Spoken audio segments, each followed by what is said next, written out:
റമസാൻ മാസത്തിൽ കരിപ്പൂർ വഴി ഈന്തപ്പഴത്തിൽ ഒളിപ്പിച്ച് സ്വർണം കടത്താൻ ശ്രമം.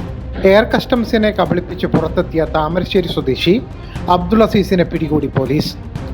ജിദ്ദയിൽ നിന്നെത്തിയ ഇൻഡിഗോ വിമാനത്തിലാണ് സ്വർണ്ണാഭരണത്തിന്റെ രൂപത്തിലാക്കി ഈന്തപ്പഴ പാക്കറ്റിൽ ഒളിപ്പിച്ച നിലയിൽ സ്വർണം കടത്തിയത്.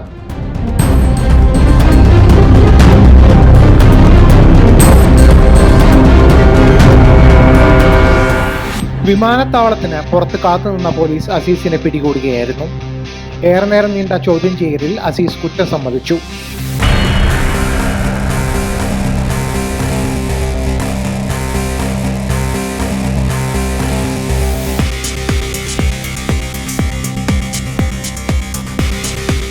$36 ലക്ഷം വില വരുന്ന 404 ഗ്രാം സ്വർണമാണ് ഇയാൾ കടത്തിയത്.